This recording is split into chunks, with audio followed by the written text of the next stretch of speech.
साहूणम। बोले पंच परमेष्टि भगवान की, आचार्य गुरुवर विद्यासागर जी महाराज की।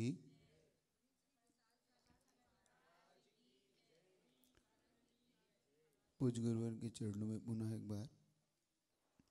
जब गुरुवर का वो विहार इस आगरा की धरा से तालबेट की ओर हुआ, बीच में सोनागिर जी क्षेत्र जहाँ पर 4 क्षुल्लक दीक्षाएं संपन्न हुई, उस क्षुल्लक दीक्षाओं के साथ गुरुदेव के अब गुरुकुल का जो विस्तार हुआ, वह क्षुल्लक दीक्षा के साथ आचार्य ग्वालियर की धरा पर, वह ग्वालियर की धरा जहाँ पर पहली बार कोई साधु इस तरह का पहुँचा, जिसमें ग्वालियर वाले आश्चर्यचकित रहे कि ऐसा साधु जिसने कभी पहले कभी अपने साथ कोई गाड़ी नहीं हो, नौकदा भक्ति करने वाला कोई न हो, ऐसा साधु जो संग में कोई परिग्रह ही न रखता हो, ऐसा पहुँचा। वहाँ से वो सोनागिर जी डबरा होते हुए और डबरा से होते हुए आचार्य भगवान और तालबेट की धरा पर, तालबेट जहाँ बुंदेलखंड का प्रवेश द्वार माना जाता है,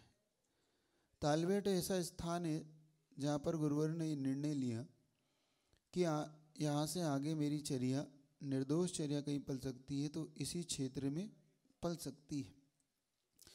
उस बच्चे को देखकर जिसने पानी छानने की जो उनकी विधि थी,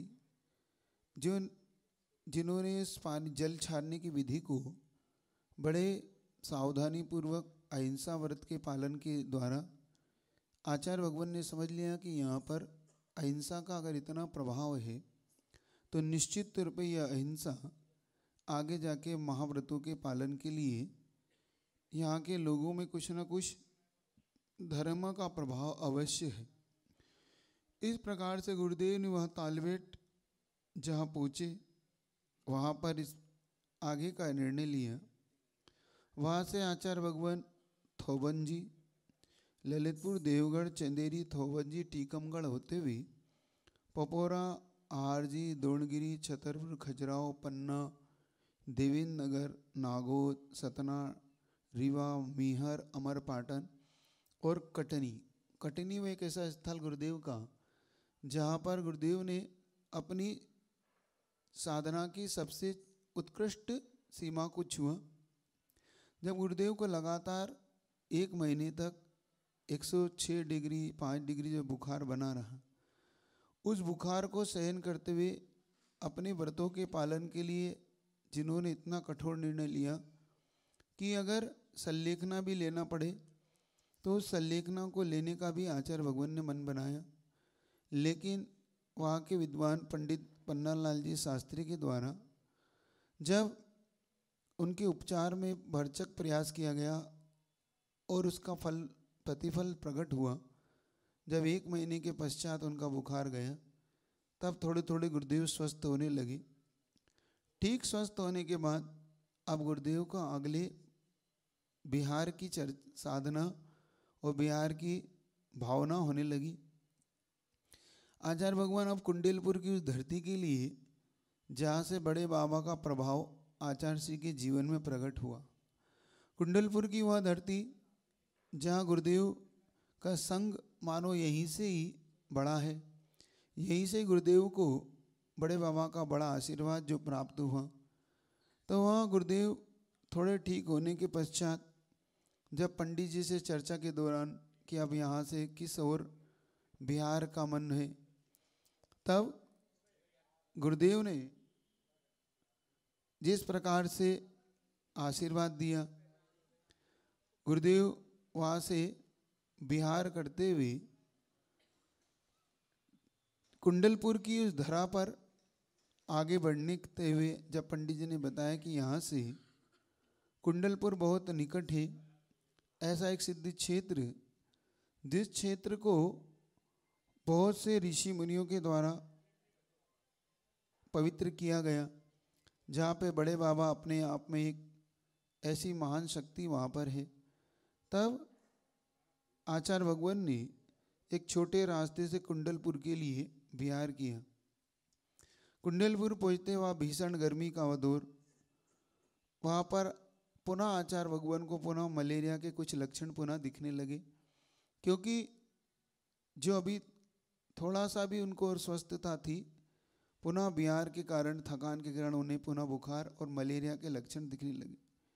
पंडित जी ने जब आचार्य भगवान से वापस निवेदन किया कि आप यहाँ से पुनः किसी सुरक्षित स्थान पर कटनी की ओर ही विहार करें, तब आचार्य भगवान ने कि देखो अब चातुर्मास पास में निकट है, तो पंडित जी की तीव्र भावना थी कि जैसे आचार्य भगवान शांति सागर जी का चातुर्मास कटनी में हुआ, ऐसे आपका भी चातुर्मास वहाँ पर हो। लेकिन आचार्य जी जो बिना किसी सूचना के विहार करते, उन्होंने कुछ भी पंडित जी को संकेत नहीं दिए, लेकिन आचार्य भगवान उसी कुंडलपुर स्थान में, चूँकि बुखार के कारण उन्हें रुकने की स्थिति पुनः आई, और उस कुंडलपुर की धरती पर बिहार के दौरान आचार्य भगवान बिहार नहीं कर पाए। और पंडित जी को जब लगा कि यहाँ जंगल का स्थान है, क्योंकि वहाँ पर पुराने जो आज का कुंडलपुर है और पुराने कुंडलपुर में बहुत जमीन आसमान का अंतर आपको मिलेगा। उस समय कच्चे थोड़े बहुत घर थे, मतलब थोड़े बहुत कमरे रूम वहाँ पर हुआ करते थे। आज जो बड़ी बड़ी धर्मशालाएं, आज जितनी सड़कें दिखती हैं वहाँ पर पहले ऐसा कुछ भी नहीं था। पहले एक जाने का सीधा सीधा 6 घरिया से रास्ता था, और एक आपको दिखेगा सीधा बड़े बाबा की ओर सीधी सीढ़ियाँ चढ़ाई पड़ के जाते थे। ये 2 रास्ते पहले हुआ करते थे। और वहीं पर कुछ पुराने कमरे आपको मिलेंगे, जो कमरों के अंदर आहारचर्या इत्यादि होती थी। और एक पुरानी छोटी धर्मशाला में गुरुदेव का संघ उन्हीं मंदिर के प्रांगणों में, मंदिरों के अंदर रुका करता था। तो आचार्य भगवान से जब पंडित जी ने निवेदन किया कि भगवान यहाँ पर कोई व्यवस्थाएं नहीं है, आप यहाँ कहाँ कैसे रुकेंगे, और जब उन्होंने बताया पंडित जी ने कि यहाँ पर किसी दिन एक दिन बिच्छू ने बहन को भी काट लिया, यहाँ पर आए दिन सर्प निकलते रहते हैं, क्योंकि एक दिन बहन जब अपने सोने के बिस्तर इत्यादि, जो चटाई इत्यादि को खोल रही थी, तो देखती हैं कि उसके अंदर एक सांप वहाँ पर निकला, तो वो घबरा गए। तब पंडित जी ने आचार्य भगवान से जब निवेदन किया कि यहाँ पर सांप हैं, बिच्छू हैं, ये बड़े बड़े यहाँ पर इस तरह के उपसर्ग होंगे, तो इस जंगल में आप किस प्रकार से पूरा चातुर्मास निकालेंगे। तो आचार्य श्री बड़े उससे कहते हैं कि देखो, हाँ ये जंगल का स्थान है, आप जिन सर्प की कह रहे हैं, कल मेरे पाटे के सामने ही 2 सांप खेल रहे थे, इसलिए यहाँ पर सर्प ही रहेंगे, क्योंकि ये तो जंगल ही है, यहाँ पर तो इनका स्थान है ही, इसमें कोई भी चिंता की बात नहीं है, निश्चिंत होकर यहाँ पर चातुर्मास किया जाए। इस प्रकार से आचार्य भगवान ने उनके संतुष्ट करते हुए कि जंगल का स्थान है, तो पशु पक्षियों के स्थान पे यहाँ रहेंगे ही। और इस प्रकार से आचार्य भगवान ने अपनी कठिन साधना का एक और परिचय देते हुए उस चातुर्मास को, 1976 का जो चातुर्मास हुआ, उस चातुर्मास को वहाँ पर करने की पूरी भावना रखी, और संसारिक प्रपंचों से बचते हुए, क्योंकि गुरुदेव हमेशा एक ऐसे साधक हैं जिन्होंने अधिकतम सारे चातुर्मास क्षेत्रों पे किए। क्षेत्रों पे ही आचार्य भगवान रुकते, क्योंकि उनका मन शुरू से ही जिस प्रकार की साधना का और जिस प्रकार से भावों से ज्ञान अर्जन का, एकांत प्रियता, साधना प्रिय जो गुरुदेव रहे, और लौकिक संपर्क से जो उनका हमेशा दूर रहने का जो भाव ज्ञान सागर जी महाराज ने उन्हें जो दिया, उसी आज्ञा का पालन करते हुए वो हमेशा लौकिक संगति से बचते हुए उन्होंने अपने आप को एकांत स्थान और क्षेत्रों पर ही रखने का भाव हमेशा रखा। तो वहाँ चातुर्मास भी चातुर्कालीन जो चतुर्मास होते हैं चौथे काल के, इस तरीके से आप वह चातुर्मास वहाँ पर वनवास के रूप में स्थापना कर नगर से दूर तीर्थ क्षेत्रों पर प्रवास स्थान अपना बनाया, और कुंडलपुर में जिन्होंने अपने चातुर्मास को पूर्ण करने की भावना की। और बुंदेलखंड का यह पहला चतुर्मास वर्षा योग की स्थापना की तिथि जब नजदीक आई, चूँकि उस समय भी गुरुदेव को बुखार थोड़ा थोड़ा बना हुआ था, मलेरिया के लक्षण उनको हमेशा थोड़ी थोड़े दिन में प्रकट होते रहते थे। वह बुखार कभी बढ़ता कभी घटता। इस प्रकार से जब चातुर्मास निकट आने लगा तो कटनी वाले उस समय डोलियां लेकर आने लगे। बहुत लोग गुरुदेव के चातुर्मास के लिए कि जबलपुर से भी लोग डोली लेकर आने लगे, सागर से भी कि आचार्य भगवान सागर के लिए आप चलें, कटनी वाले भी। इस नगरी से हर व्यक्ति कहीं ना कहीं कि कम से कम बुंदेलखंड में चातुर्मास हमारे यहाँ पर हो, इस कुंडलपुर पे कैसे भगवान आचार्य भगवान चातुर्मास करेंगे। देखो श्रावकों की भक्ति कितनी तीव्र होती है कि अपने गुरु के प्रति उनका भी भाव ये रहता है कि कहीं कहीं ऐसा ना हो कि गुरुदेव को कोई और संकट झेलना पड़े। लेकिन आचार्य भगवान अपनी चर्या के लिए हमेशा उत्कृष्ट प्रसिद्ध माने गए। उन्होंने अपनी उत्कृष्ट चर्या को करते हुए उस कुंडलपुर में निश्चित किया कि नहीं, वर्षा युग तो हमें किसी प्रकार से मैं डोली में बैठकर नया जाऊं, मतलब चर्या में दोष क्यों लगाऊं। अगर होना होगा तो इसी कुंडलपुर की धरती पे जो कुछ होगा यही होगा। बड़े बाबा के चरण जब उन्होंने पाई, दर्शन किए, तो बड़े बाबा का आकर्षण जिन्हें इतना आकर्षित कर गया कि वो फिर उनसे छूट नहीं पाए। और कुंडलपुर के बड़े बाबा के प्रति ऐसा उनका समर्पण जगा कि वो 76 का चातुर्मास बड़े बाबा के शरण में ही हुआ। और वहीं पर 2-3 चातुर्मास धीरे धीरे अब होंगे, आप इस कथा में सुनेंगे अपन कि उस समय कच्ची रसोइयाँ, कच्चे मकान, आंगन में आचार्य भगवान के जो प्रवचन हुआ करते थे, तो चूंकि वहाँ पे कोई इस प्रकार के कोई संत निवास तो वहाँ थे नहीं, ना प्रवचन हाल थे, तो आचार्य भगवान बताते कि अशोक वृक्ष के कुछ पेड़ है, उन पेड़ों के नीचे पाटा लगाकर बैठ जाते थे और लोग उन प्रवचन सभाओं में आके बैठकर तत्व चर्चा इत्यादि करते थे। तो प्रवचन सभा तत्व चर्चा में सभा में बदल जाया करती थी। लोगों के अपने प्रश्न जिज्ञासा हुआ करती थी। आचार्य भगवान सिद्धांत इत्यादि ग्रंथों की चर्चा करते हुए, चूँकि वहाँ पर माइक वगैरह इत्यादि तो जो भी हो उससे थोड़ा बहुत आनंद पूर्वक वहाँ पर जब पानी आनी होता था तो मंदिरों के अंदर, और पानी नहीं होता तो मंदिर के बाहर प्रांगणों में ही या उस अशोक वृक्ष के नीचे बैठकर इस प्रकार से धीरे धीरे तत्व चर्चाएं वहाँ पर होने लगी। और ऐसा आकर्षण वहाँ पर हुआ कि धीरे धीरे बड़े बड़े विद्वान उस तत्व चर्चा में दूर दूर से आने लगे। मतलब जैसे जैसे लोगों को पढ़ने लगा कि ऐसा महान साधक भी अभी भी है जो इस धरती पर ऐसी कठिन परिस्थितियों में भी अपनी साधना को करता है। क्योंकि आचार्य भगवान उस समय भी अपनी आहारचर्या करके बड़े बाबा के उन मंदिरों में साधना के लिए चले जाते थे, मतलब नीचे बहुत कम रुकते थे। उन बड़े बाबा की शरण में जाता है या 6 घरिया इत्यादि कई मंदिरों में जाके घंटों घंटों अपने ध्यान करना, सामायिक करना, एकांत में रहना, तो विद्वानों को बड़ा ये आश्चर्य होता था कि ऐसा भी कोई साधक इस समय हो सकता है। और जब उनकी ज्ञान का स्तर देखते थे, क्योंकि गुरुदेव के ज्ञान की भी उस समय जो स्तर देखते थे कि एक 30 साल का युवक 30 साल की अवस्था में इतने घने ज्ञान को अपने पास रखता है, तो उनकी भी आश्चर्य होते थे कि इतना घना ज्ञान, समय सार, प्रवचन सार आदि की गूढ़ चर्चाओं पर जिनका इतना स्पष्ट विवेचन होना, कहीं कोई उलझन हो जाए तो इस प्रकार से उसे सुलझा देना, और तत्वों की चर्चा के दौरान इन दृष्टांतों से और आगम के दिए हुए वाक्यों से जब वो अपनी समाधान देते थे तो बड़े बड़े विद्वान उस समाधान को पाकर हर्षित होते थे।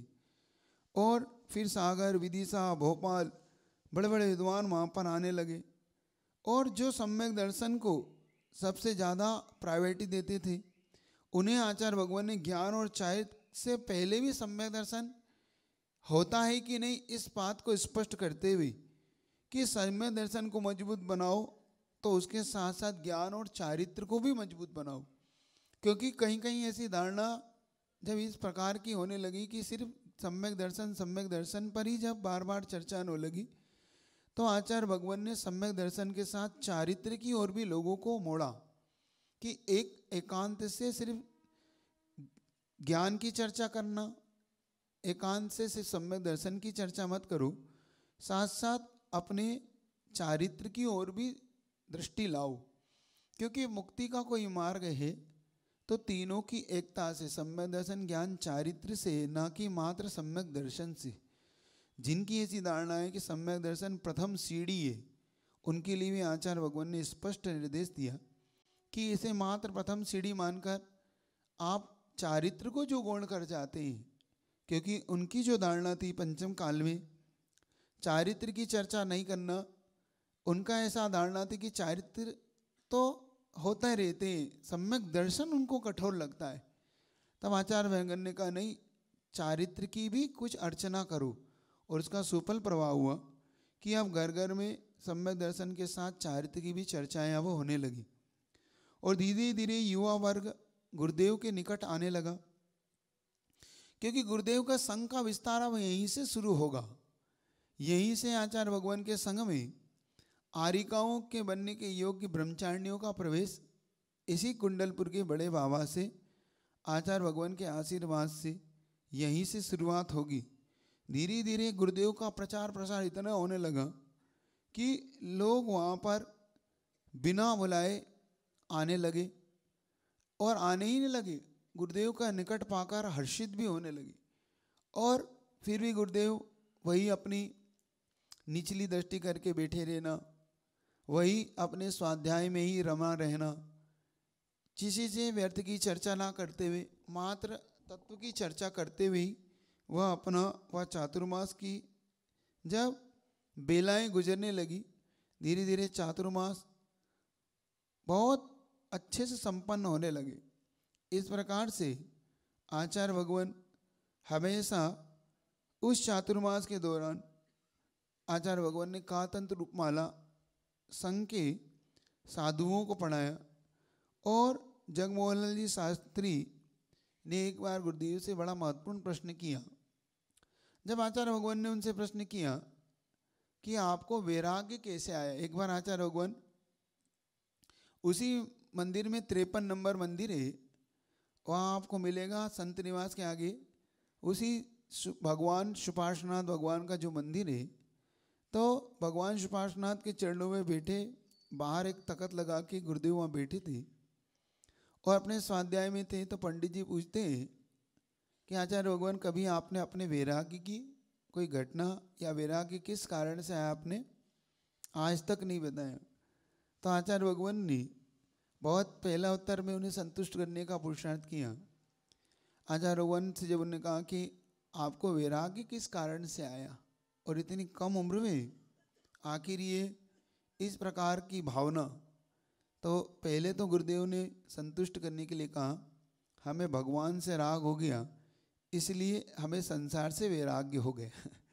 मतलब हमने जब भगवान के प्रति हमारी इतना राग हो गया, और होता भी यही है कि जब आपको ऐसे व्यक्तित्व से जो संसार से ऊपर उठा हुआ हो, अगर उनसे राग हो जाए तो संसार से तो अपने आप ही वैराग्य होने लगता है। लेकिन पंडित जी को जब संतुष्टि नहीं हुई, फिर उन्हें पूछा नहीं महाराज, दिगंबर अवस्था में देखकर मुझे अपने ऊपर शर्म आती है। जब पंडित जी ने अपनी उम्र को देखा और आचार्य भगवान की उम्र की तुलना की, तो पंडित जी कहते हैं आपको इस उम्र में मैं इस वैराग्य को देखकर मुझे अपनी उम्र पे शर्म आती है अपने ऊपर। मैं पढ़ने पढ़ाने भर जीवन भर बीत गया मेरा, किंतु त्याग की ओर नहीं बढ़ सका। लेकिन छोटी उम्र में आपको कैसे वैराग्य आया, कम से कम आप ये तो बताएं। तो आचार्य भगवान बहुत अच्छा उत्तर देते हैं कि आप लोग के मुखड़े को देखकर मुझे वैराग्य हो गया।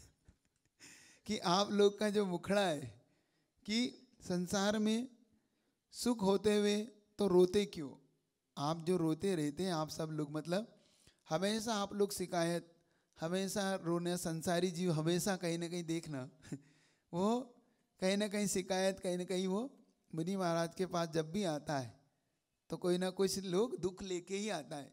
महाराज ये दुख है, महाराज ये है, होता है कि नहीं होता है।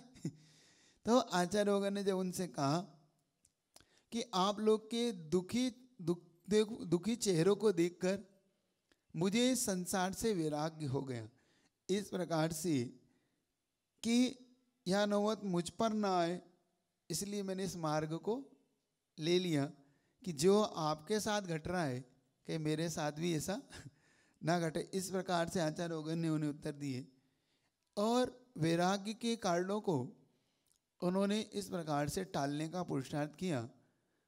लेकिन गुरुदेव के उन उत्तर को सुनकर मात्र पंडित जी अपने आप को देखते रहे कि वास्तव में इस उम्र में हम लोग सिर्फ ज्ञान की चर्चा तो कर पाए, लेकिन जिन्होंने चारित्र्य की अर्चा की, जिन्होंने उस उम्र में भी, जिस उम्र में लोग पंचेंद्रिय के विषयों में रमते हैं, जिस उम्र में लोग संसार के कारणों को खोजते हैं, लेकिन उन्होंने इस संसार से ऊपर उठने के कारणों को खोज लिया।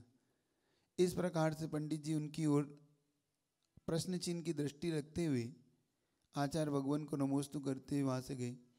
और वहाँ चातुर्मास जो कि एक और नई चीज़ लेके जब 2 नवंबर का 1976 में कुछ क्षुल्लक दीक्षाओं का भी योग बना। ब्रह्मचारी भीमसेन और दमोह के निवासी देवेंद्र चंद जी जो क्षुल्लक दीक्षाओं के लिए आचार्य भगवान से जिन्होंने निवेदन किया, और आपको बताया गया ब्रह्मचारी भीमसेन जो आगे जाके भूत बलि बने ये वही हैं। तो उनका नाम क्रम से दर्शन सागर जी जो कि आगे जाके भूतबल सागर जी बने और क्षुल्लक चारित्र सागर जी रखा गया। ब्रह्मचारी भीमसेन का जब क्षुल्लक दीक्षा के रूप में दर्शन सागर जी और जो क्षुल्लक देवेंद्र जी थे उनका नाम क्षुल्लक चारित्र सागर जी रखा। इस प्रकार से गुरुदेव की संग में अब और 2 क्षुल्लक और बढ़ते गए। अब धीरे धीरे गुरुदेव का वह संग बढ़ने लगा और इधर दर्शनार्थी भी गुरुदेव के श्री चरणों में आने लगे, क्योंकि ये धीरे धीरे वो वैराग्य का जब दृश्य बढ़ता है तो हर व्यक्ति उस महान व्यक्तित्व को देखना अवश्य चाहता है। और जब युवाओं का संग हो, क्योंकि आप लोग जानते हैं कि उस समय युवा दीक्षाएं कम होती थी, 50-60 साल 70 साल की अवस्थाओं में लोग इस मार्ग की ओर बढ़ते थे। लेकिन गुरुदेव ही एक ऐसे महान अनुकंपा के धारी हुए जिन्होंने स्वयं दीक्षा बहुत छोटी उम्र में ली, स्वयं परिवार का त्याग बहुत छोटी उम्र में किया, और उनके लेने से ये सुफल निकला कि युवा वर्ग भी धीरे धीरे इस मार्ग की ओर बढ़ा। तो एक आचार्य भगवान को देखकर लगता है कि अगर वो नहीं होते तो युवाओं का और इस श्रमण संस्कृति का क्या होता। आप खुद विचार करो कि कितनी भटकन में यहाँ का युवा और यहाँ की पूरी समाज पड़ चुकी होती, क्योंकि आचार्य श्री को आज 50 साल अपन देखते हैं। आज आचार्य श्री को 52 साल 53 साल हो गए, मतलब आज अगर अपन अनुमान लगाएं तो आज 54 साल के आचार्य श्री का संयम वर्ष हो रहे हैं। 2017 में आचार्य श्री का 50वां संयम महोत्सव मनाया और 2021 में आज अपन हैं। तो 2021 की उस घटना को अपन देखें तो आज देखते हैं तो कितने संयमी लोग मिलते हैं। ये अगर कोई है अपने लिए तो महान गुरुदेव के अनुकंपा का ही ये सुफल है। उनकी दीक्षा होने से ही और उनका संग अब इस प्रकार से युवाओं के संग में बदलने लगा। पहले कभी बुजुर्ग साधुओं का संग देखा जाता था, वो भी इक्के दुक्के, मतलब कहीं 2 साधु कहीं 3 साधु। आज 50-50 साधु, वो भी युवा एक साथ। वो अगर सुफल है तो गुरुदेव की अनुकंपा है। इस प्रकार से वह कुंडलपुर में आचार्य श्री का धीरे धीरे प्रचार प्रसार इतना बढ़ने लगा कि बुंदेलखंड की वह धरती अब गुरुदेव को भाने लगी, क्योंकि गुरुदेव के वहाँ बुंदेलखंड में रहने से धीरे धीरे जो जागृति देखने को मिली धर्म के प्रति, क्योंकि वहाँ पर लोग ज्ञान के प्रति तो उत्साहित थे, वह शुद्धि का विवेक भी रखते थे, लेकिन इस प्रकार की मुनियों को देखकर उनके मन में भी जो श्रद्धा, क्योंकि आपको ये भी जानकर आश्चर्य होगा, ये बुंदेलखंड जो आज दिखाई देता है, ये बुंदेलखंड पहले एकांत मतों से भी भरा हुआ था। एक ये भी बात ध्यान रखना, यहाँ पर साधुओं के प्रति काफ़ी कुछ ऐसा देखने को भी मिलता था कि शीतलाचारी साधु वहाँ प्रवेश भी नहीं कर पाते थे उस बुंदेलखंड की धरती पर।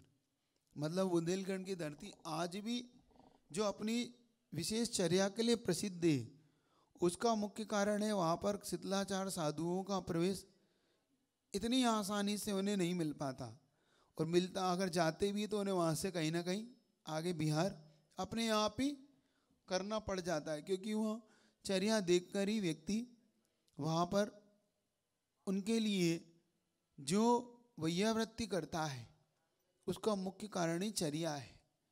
तो इस प्रकार से बुंदेलखंड की धरती पर जो आज देखा जाता है उसका भी मुख्य आधार गुरुदेव ही है, क्योंकि वहाँ पर भी एकांत मत को मानने वाले बहुत लोग हो चुके थे, जिनकी मन में ये बस चुका था कि आज पंचम काल में साधुओं को इस प्रकार से साधु नहीं होते।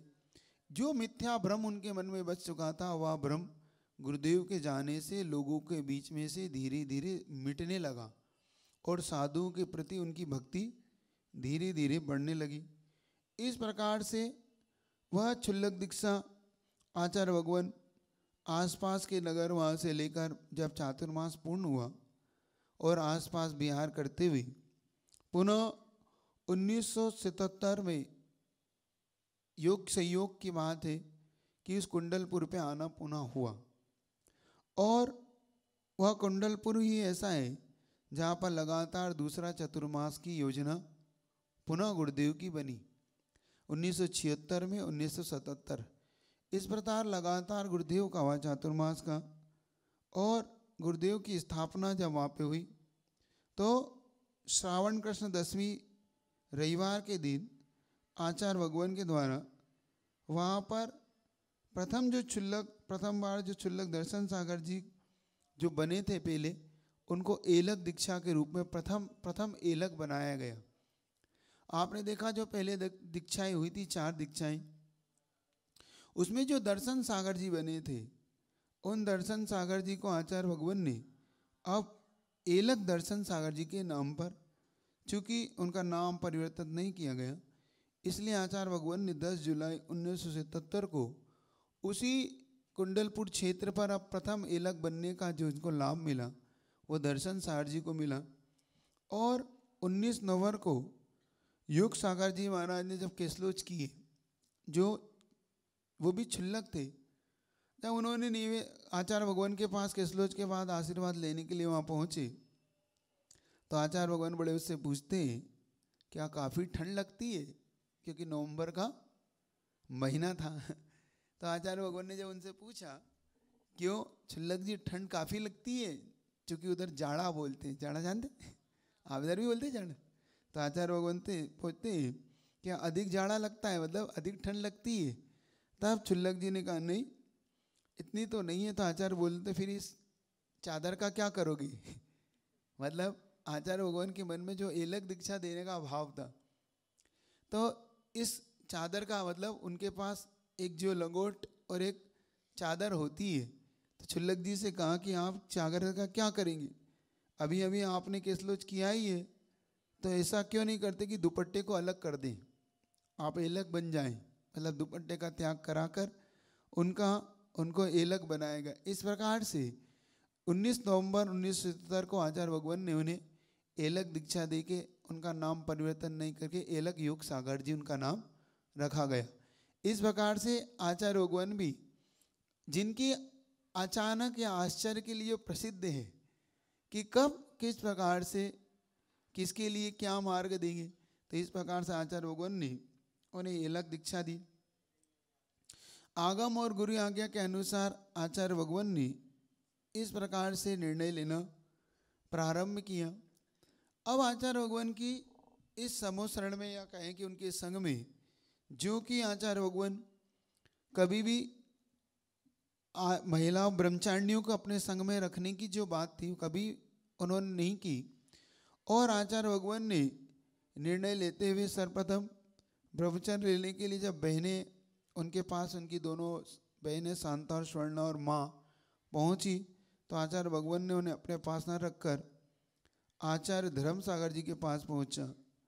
बुंदेलखंड की स्थिति धीरे धीरे जब बदलने लगी और प्रभाव लगातार जब पड़ने लगा, तो उनके पास अब नवयुवक और युवतियाँ भी अब आने लगी। मतलब अब उनसे ब्रह्मचारिण्य बनने के लिए भी बालिकाएं व्रत लेने के लिए जब उनके निकट आने लगी, तो कुंडलपुर में ही प्रथम ब्रह्मचारिणी बनने का जिन्हें सौभाग्य मिला, तो आचार्य भगवान से उन बहन ने जब यहाँ पर प्रवेश करने के लिए गुरुकुल में और मोक्ष पथ पे बढ़ने के लिए गौरव कुंडलपुर की धरती से जो थोड़ी सी दूर है, 6 किलोमीटर दूर, 3-4 या 6 किलोमीटर हम कम से कम है, वो पटेरा गांव।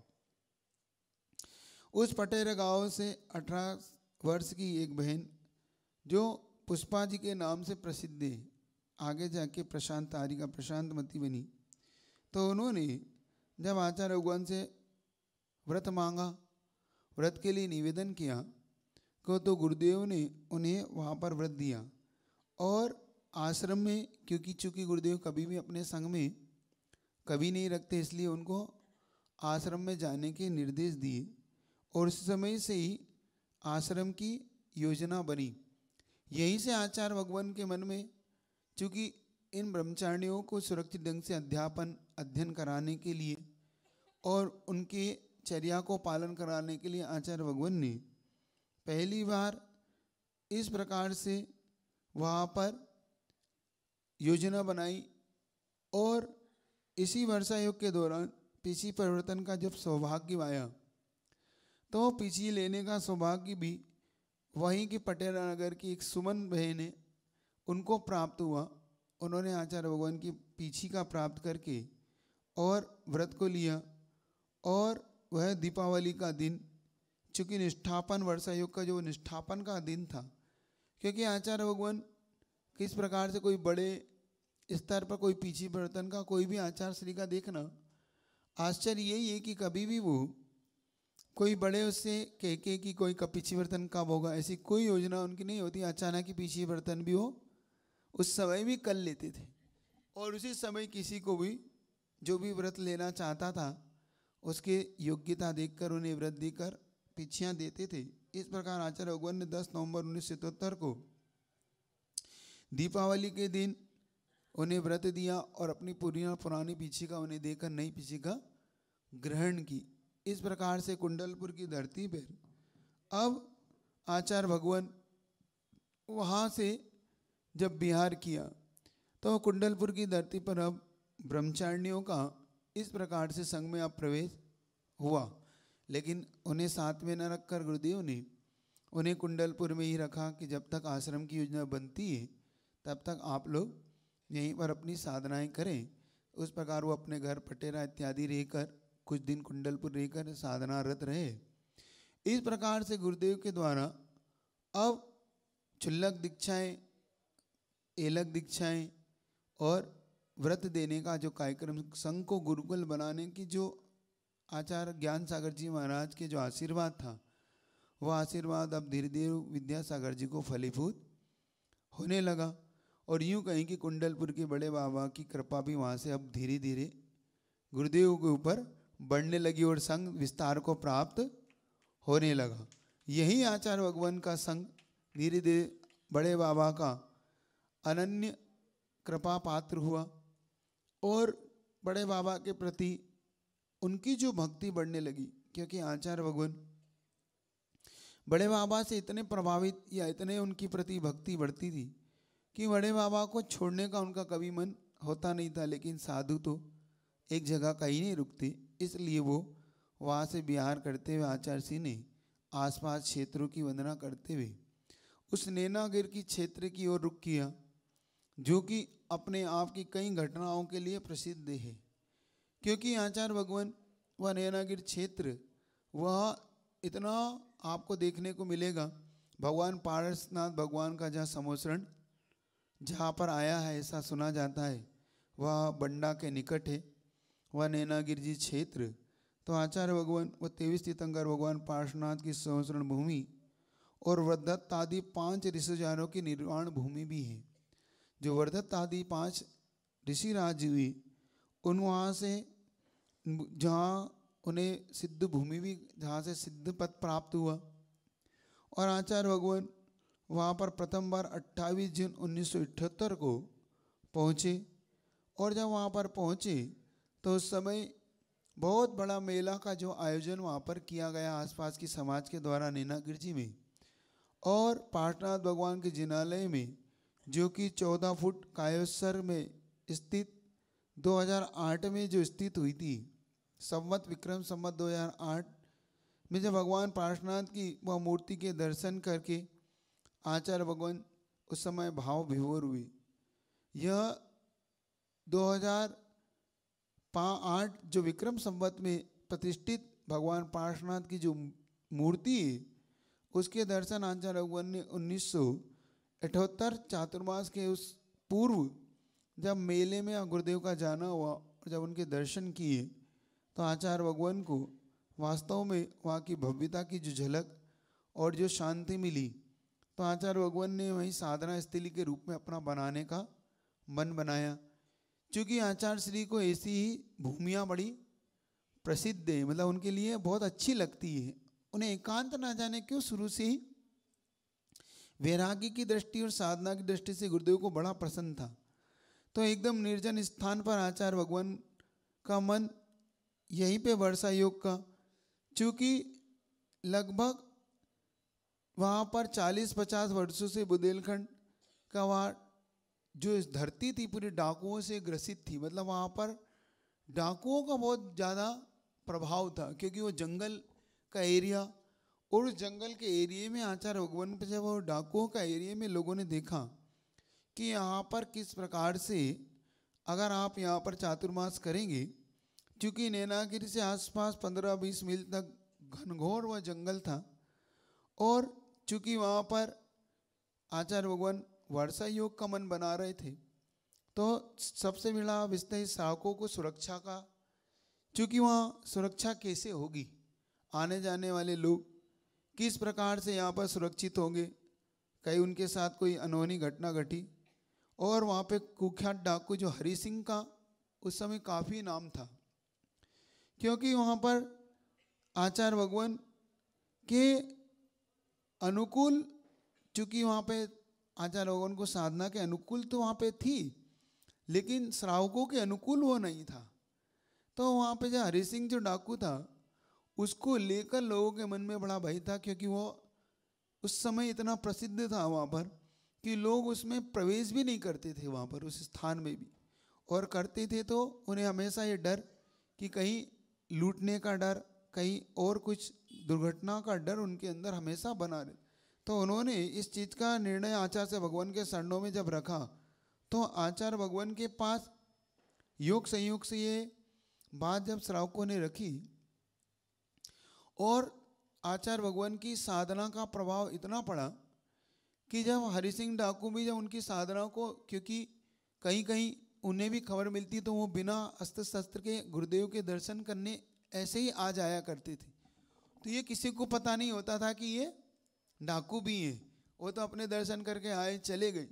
और उनकी साधना से वो इतना प्रभावित हुआ कि जब उससे ये पता पड़ा कि मेरे कारण यहाँ के श्रावक डर रहे और गुरुदेव से बिहार का निवेदन कर रहे, तो उसने स्वयं आचार्य सिंह के चरणों में आके निवेदन किया कि आप अगर यहाँ से बिहार का मन बना रहे हो तो आप ऐसा कोई मन ना बनाएं।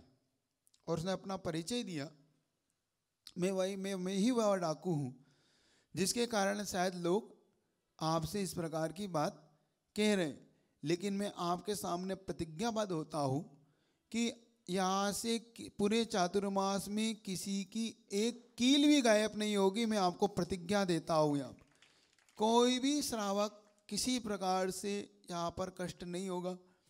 मैं और मेरा दल के जितने भी साथी हैं किसी प्रकार से उन्हें कष्ट नहीं पहुँचाएंगे, ये हम आपको प्रतिज्ञा दे के जाते हैं। लेकिन आप यहाँ से जाने का विचार ना बनाएं, आप यहीं पर ही रहें, क्योंकि वो इससे इतना उनको देखकर इतना प्रभावित था कि आप अगर छोड़ के जाएंगे तो हमें आपके दर्शन कैसे होंगे। और वास्तव में आपको यह आश्चर्य होगा कि वहाँ पर ऐसी भी कई घटना हुई, ऐसी कई वाक्य हुए जिसमें उन्होंने अपनी की हुई प्रतिज्ञा को अक्षरशः निभाया। एक घटना मैंने आपको इसमें पूर्व बताई थी कि जब नीमच के कुछ यात्री आचार्य श्री के दर्शन करने के लिए उस नैनागिरी की धरती पर पहुंची तो वो मार्ग भटक कर वो जंगलों के मार्ग में निकल गए और योग संयोग से डाकुओं के बीच जब वो पहुंच गए तो किसी ने उनसे पूछा कि आप लोग कहाँ से आए और कहाँ जा रहे हो। तो उन्होंने बताया कि हम यहाँ पर हमारे गुरु विद्यासागर जी महाराज के दर्शन करने आए हैं। तो उन्होंने कहा वो बाबा जो क्षेत्र पे हैं, हाँ। तो उनमें से ही एक साथी, डाकुओं का एक साथी उनके साथ बैठा और उस गाड़ी को गुरुदेव के पास छोड़ कर आया। और जब उनको गाड़ी वालों को पता पड़ा कि ये डाकू थे जो आपको यहाँ छोड़ के गए तो वो आश्चर्यचकित रह गए। गुरुदेव के अतिशय को देखकर आश्चर्यचकित हुए कि देखो गुरुदेव का प्रभाव कितना है कि हमें उन्होंने नहीं लूटा और बाकी वहाँ पहुँचाए। तो ऐसा भी गुरुदेव का प्रभाव उस समय देखा गया। इस प्रकार से गुरुदेव का वह अपन ने जीवन की चर्या को देखा कि गुरुदेव के इस प्रभाव को। और वहाँ पर अब धीरे धीरे कई ऐसे भी व्रत लेने के लिए वहाँ पर कुछ ऐसी बहनों ने भी व्रत लिए। 4-5 बहनों ने आकर अपने आत्म कल्याण के लिए वहाँ पर आए और धीरे धीरे आचार्य भगवान के उसी धरती पर जो कि नियम सागर जी और क्षुल्लक समय सागर जी थे, अपन ने देखा उनको आचार्य भगवान ने वर्षा युग के दौरान 7 अक्टूबर अश्विन शुक्ल दशमी दशहरे के दिन आचार्य भगवान ने उन्हें क्षुल्लक नियम सागर से एलक और 31 अक्टूबर कार्तिक अमावस्या दीपावली के मंगलवार के दिन क्षुल्लक समय सागर जी को एलक दीक्षा प्रदान की। मतलब पहला एलक दीक्षा के रूप में नियम सागर जी को उस धरती पर वर्षा युग के दौरान, क्योंकि पहले जो दर्शन सागर जी और योग सागर जी पहले ही अलग बन चुके थे, अब जो 2 बने उसमें नियम सागर जी और बाद में सवय सागर जी, इस प्रकार से दोनों को वहाँ पर अलग बनाया गया। इसी वर्षा योग के दौरान आचार्य भगवान ने वहाँ पर कुछ और भी दीक्षाएं अपने वहाँ पर दी। संघ का और विस्तार हुआ, इसके बारे में आगे सुनेंगे। आज इतना ही रखते हैं, आपका समय हुआ। लेकिन गुरुदेव का संघ किस प्रकार से धीरे धीरे विस्तार को प्राप्त होगा, किस प्रकार से गुरुदेव के संघ का और विस्तार होगा, संघ के उस नैनागिरी जी की ऐसी कई घटना आपको और भी सुनने को धीरे धीरे आपको मिलेगी कि गुरुदेव ने के अतिशय से वहाँ पर पंचकला के दौरान जो पानी नहीं था उस किस प्रकार से आशीर्वाद से वहाँ पानी भी आया और किस प्रकार से लोगों ने आनंद पूर्वक वहाँ पर भव्य पंचाणक किया। उस पूरी विस्तार से आगे घटना गुरुदेव की जीवन की सुनेंगे। आगे इस घटनाओं को सुनिएगा क्योंकि गुरुदेव का यह जीवन वृत्तांत अपन सबके लिए बहुत कुछ आगे प्रेरणा देगा, जीवन को अच्छा बनाने वाला होगा। इस प्रकार से इसको अवश्य सुनेगा। बोले गुरुदेव विद्यासागर जी महाराज की। चिंतामणि पार्श्वनाथ भगवान की जय। मुनिश्री विशाल गुरुवर के चरणों में बारंबार नमोस्तु। गुरु, पहली जिज्ञासा है 64 रिद्धि के व्रत क्यों रखे जाते हैं और उनको रखने से क्या लाभ है। हमने ये 64 रिद्धि के व्रत रखने तो शुरू कर दिए पर ये नहीं पता कि क्यों रखने हैं। ठीक ठीक, कोई बात। अच्छी चीज़ बिना पते भी कर लो तो कोई बुराई नहीं होती, अच्छा ही देती है। अमृत तो अमृत ही होता है, बिना पते भी खा लो तो शरीर को लाभ ही देता है। फिर भी 64 रिद्धि के व्रत ये एक प्रकार से उन रिद्धिधारी मुनियों की भक्ति है। मतलब जिन्होंने अपनी कठिन साधना करके अपनी निर्भव वृत्ति से जो अपने अंतरंग की साधना से जो रिद्धियाँ प्राप्त की, वो भी बिना किसी भावना की, क्योंकि ये रिद्धियाँ किसी भावना से नहीं होती है, उनकी साधना से उन्हें प्राप्त होती है। ये कोई मांग नहीं करते कि हमें रिद्धियाँ हो इसलिए हमें, लेकिन उनकी साधना से जिन्हें वो फलीभूत होती है। तो उनकी भक्ति करने के लिए अपने जीवन में भी हमें वह 64 रिद्धियाँ, मतलब हमें केवल ज्ञान रूपी रिद्धि प्राप्त हो, तो उन रिद्धिधारी मुनियों की उपासना, उनकी भक्ति और हमें भी ऐसे रत्नत्रय की प्राप्ति हो, इसलिए वह करना, ताकि आपके कर्मों की निर्जरा, क्योंकि मुख्य रूप से कोई भी व्रत जब किए जाते हैं उसका मुख्य आधार होता है कर्म की निर्जरा। एक बात याद रखो, कोई सांसारिक उसमें मांग नहीं होती, उसके प्रति तो मात्र इतनी भावना होती कि आपने आत्मा कल्याण और अपने कर्मों की निर्जरा कैसे हो, इसलिए इन व्रतों को किया जाता है।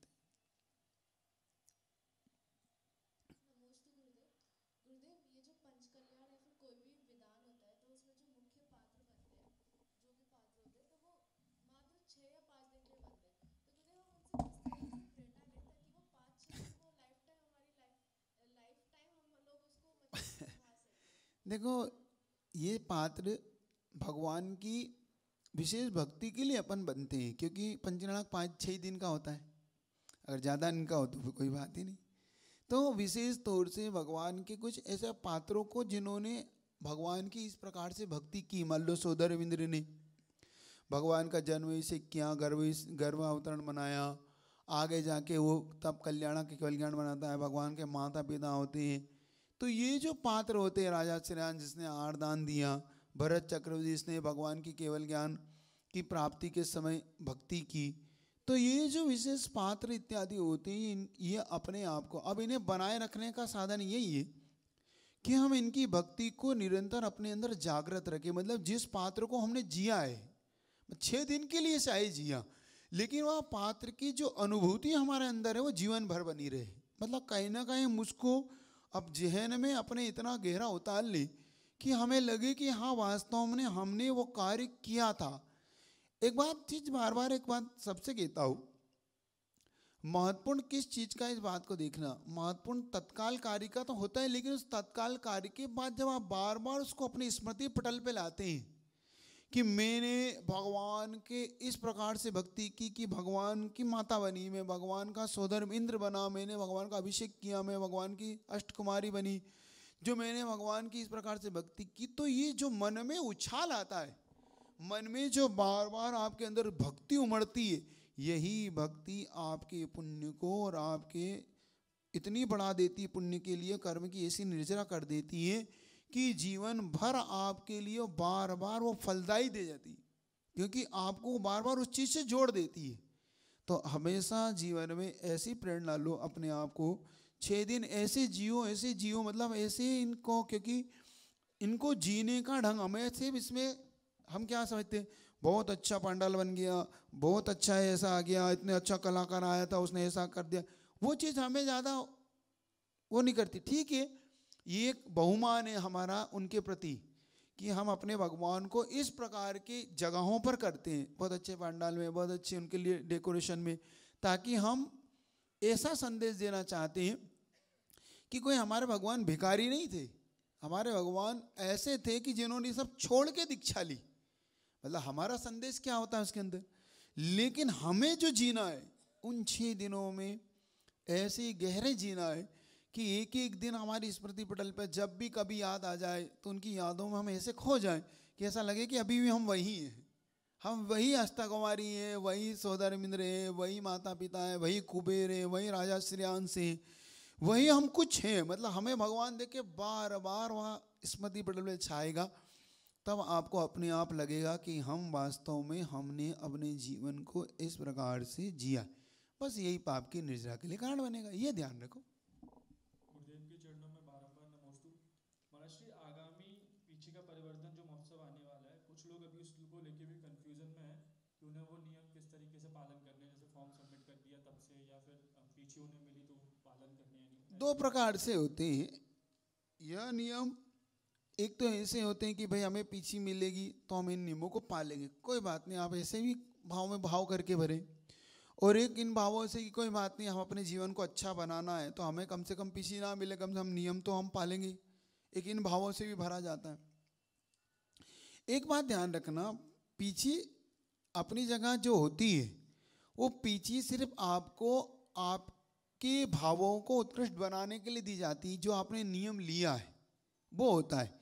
महत्वपूर्ण पीछे नहीं होती, महत्वपूर्ण आपके नियम होते हैं। एक बात आप समझने का पुरुषार्थ करो, क्योंकि पीछे तो किसी एक को मिलेगी, पीछे हम सबको तो दे नहीं सकते, लेकिन जो महत्वपूर्ण आप नियम ले लेते हैं इससे ही आपके आत्म कल्याण का मार्ग खुल जाता है। पीछे मिलना नहीं मिलना तो सेकेंडरी है, ठीक है, इससे उत्साह बढ़ता है, आपका उत्साह वर्धन होता है, आपको अच्छा लगता है। लेकिन एक बात आप ये समझने का पुरुषार्थ करो कि ये पीछे से महत्वपूर्ण ज़्यादा नियम होते हैं जो आपको पालना चाहिए।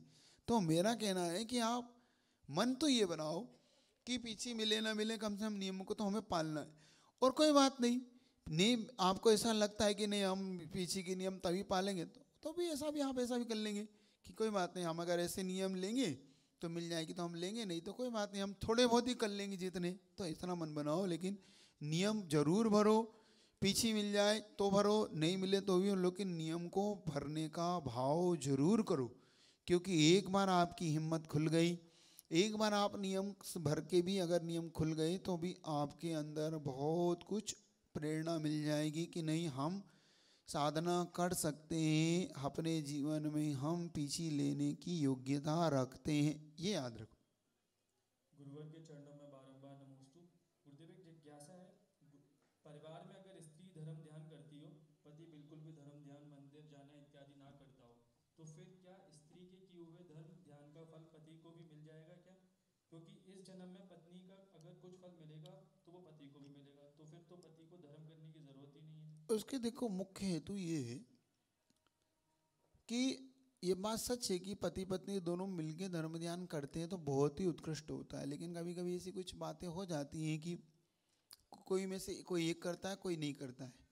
लेकिन उसका लाभ तब होता है अपने जीवन में जब हम सामने वाले को इस प्रकार का बाधा भी ना करें। मतलब क्या होता है कि भाई वो कर रही है, मान लो पत्नी कर रही है, तो पति कम से कम ये कहती कोई बात नहीं, मैं तो नहीं कर पा रहा हूँ क्योंकि मेरे पास समय नहीं है, तुम करो, तो उससे भी उसको पुण्य मिलेगा, अनुमोदना का पुण्य मिलेगा। लेकिन अगर उस पर बार बार नहीं तुम भी धर्म ध्यान मत करो, तुम भी इस तरह से, तो उसको उल्टा उसका लाभ की जगह अलाभ, और मतलब उसके लिए पाप का बंद हो जाएगा।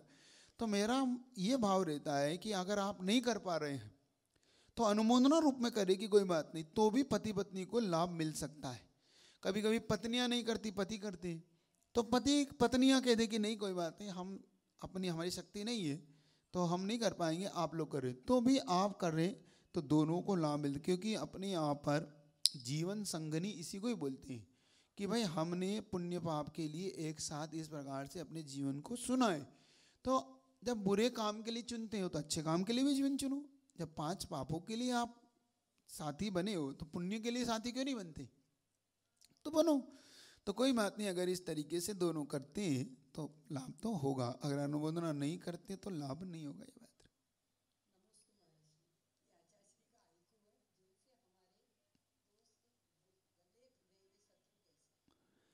वो ऐसा है, जिनसे मेरे कर्म कटे वो शत्रु कैसे, जिनसे मेरे कर्म बंधे वो मित्र कैसे, ऐसा गुरुदेव का हाइको है। वो 2 हाइको है ये, तो उसका भाव समझना है आपको। अच्छा, उसका भाव ये है कि आचार्य जी कहते हैं कि विपरीत परिस्थितियों में हम थोड़े से उत्तेजित हो जाते हैं। मान लो कोई हमारा विरोध कर रहा है, कोई हमें परेशान कर रहा है, कोई हमें व्यर्थ ही परेशान कर लिया दे रहा है, व्यर्थ ही अपने साथ गलत कर रहा है, तो गुरुदेव का एक समझाने का भाव ये है कि तुम उसके अंदर उसके प्रति बुरे भाव मत लाओ। ये बात आपको लग रही है कि वो व्यर्थ कर रहा है, लेकिन वो अपने पूर्व कर्म के उदय के कारण वो कर रहा है, हमें ये भाव सोचना है। तो जब हमें पूर्व कर्म के उदय से हमें ये फल मिल रहा है, चाहे बुरा मिल रहा है, तो जब हम ये चिंतन करने लग जाएंगे कि इनसे तो मेरे कर्म कट रहे हैं, क्योंकि ये फल आ रहा है और ये जा रहा है, तो जिनसे मेरे कर्म कटे वो शत्रु कैसे, तुम उनको शत्रु क्यों मान रहे हो? क्योंकि हम उनको शत्रु मानने लग जाते हैं। देखो ये हमें परेशान कर रहा है, ये हमें हमेशा मेरा शत्रु है, मेरी हमेशा बुराई करता है, मेरे बारे में बुराई सोचता है, तो हम हमेशा उनके बारे में क्या इस प्रकार के विचार बनाने लग जाते हैं। तो आचार्य जी कहते हैं उनके बारे में क्यों सोच रहे हो कि जिनसे मेरे कर्म कटे वो शत्रु कैसा, और जिनसे मेरे कर्म बंधे। अब जैसे देखो, हमें कोई पिक्चर देखने के लिए ले जाए, हमें टाकिस ले जाए, हमें घूमने के लिए जाए, तो हम उनको मित्र मानने लग जाते हैं। लेकिन उनसे पाप का बंद हो रहा है कि नहीं हो रहा? हो रहा है ना। वो बैठेगा, आपको पापों में लगाएगा, तो वो आपके मित्र कैसे? तो आचार्य भगवान का को यही है, जिनसे मेरे कर्म कटे, मतलब जो अपने लिए बुरा कर रहा है, कोई बात नहीं, ये मानो कि अपने कर्म कट रहे, तो शत्रु क्यों मान रहे हो? और जिनसे कर्म बंध रहे उनको मित्र क्यों मान रहे हो? ये भाव है।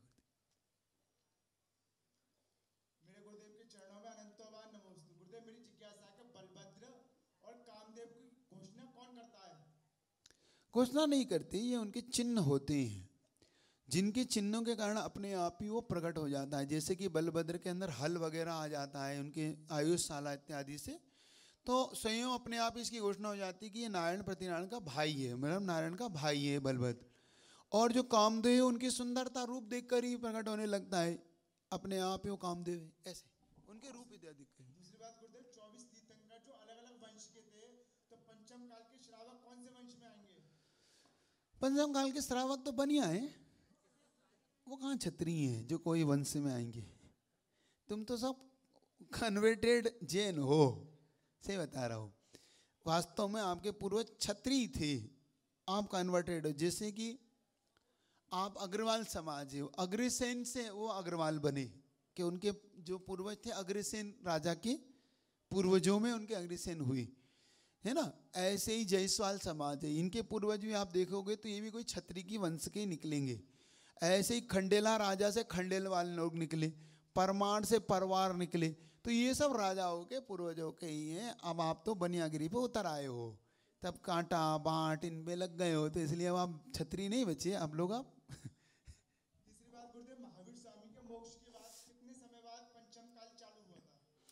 3 वर्ष 8.5 माह के बाद पंचम काल शुरू हो गया। चलिए, हितांश जैन ग्वालियर से, गुरुवर इनकी जिज्ञासा एक ऑडियो क्लिप के माध्यम से।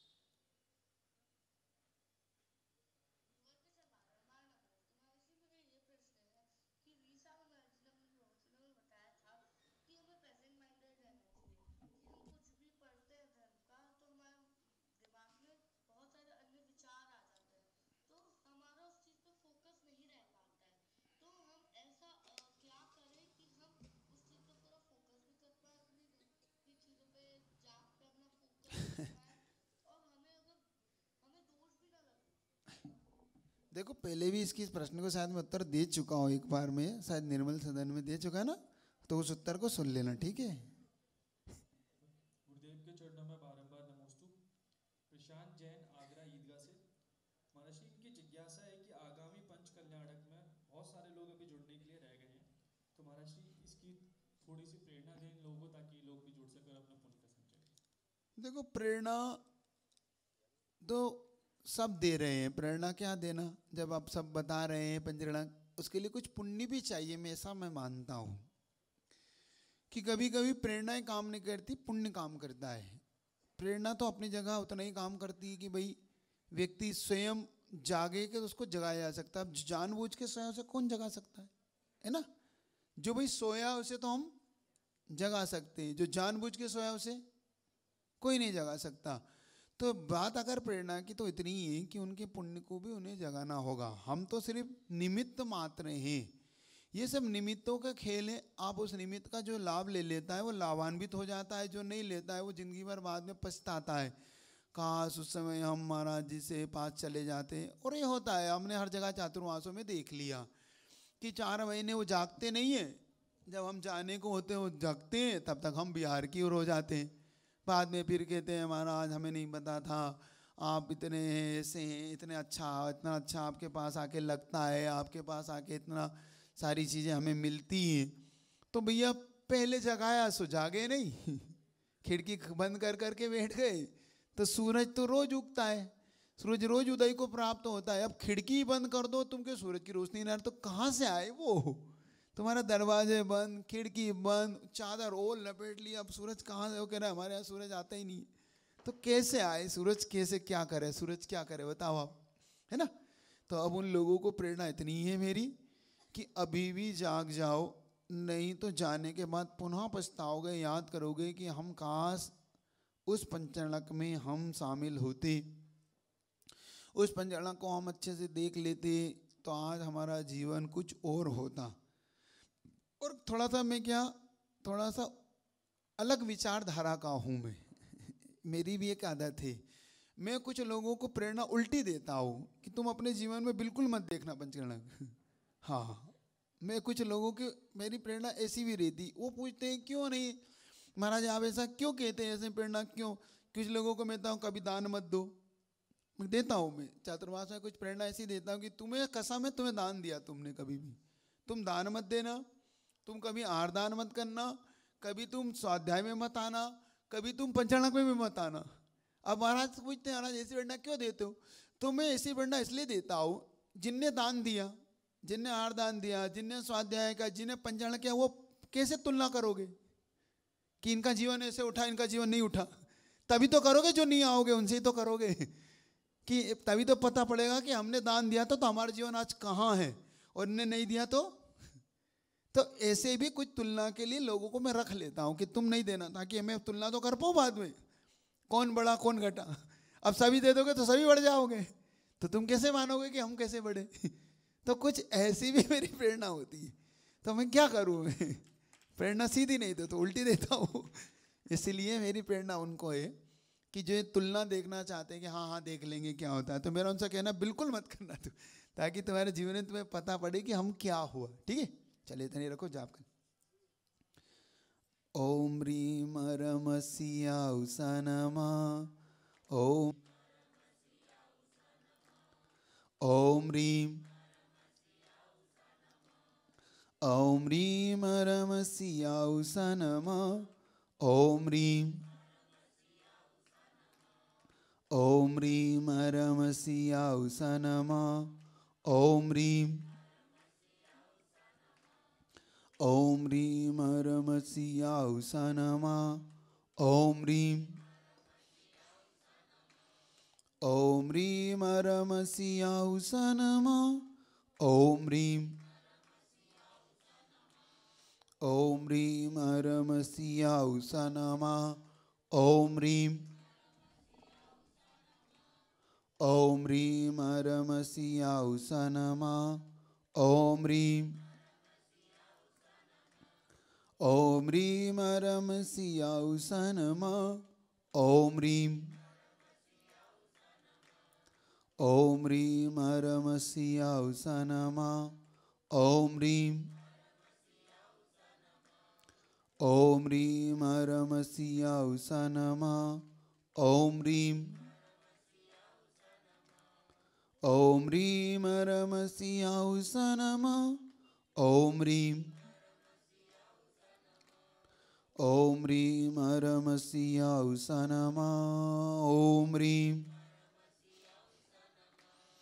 ओम ह्रीम रमसिया सनमा, ओम ह्रीम,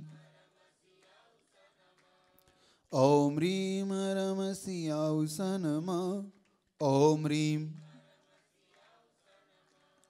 ओम ह्रीम रमसिया सनमा, ओम ह्रीम, ओम ह्रीम रमसिया सनमा, ओम ह्रीम, ओम ह्रीम रमसिया सनमा, ओम ह्रीम, ओम ह्रीम, ओम ह्रीम, ओम ह्रीम रमसिया सनमा, ओम ह्रीम, ओम ह्रीम रमसिया सनमा, ओम ह्रीम, ओम ह्रीम रमसिया सनमा, ओम ह्रीम, ओम ह्रीम रमसिया सनमा, ओम ह्रीम, ओम ह्रीम रमसिया सनमा, ओम ह्रीम, ओम ह्रीम रमसिया सनमा, ओम ह्रीम, ओम ह्रीम रमसिया सनमा, ओम ह्रीम, ओम ह्रीम रमसिया सनमा, ओम ह्रीम, ओम ह्रीम रमसिया सनमा, ओम ह्रीम, ओम ह्रीम रमसिया सनमा, ओम ह्रीम, ओम ह्रीम रमसिया सनमा, ओम ह्रीम, ओम ह्रीम रमसिया सनमा, ओम ह्रीम,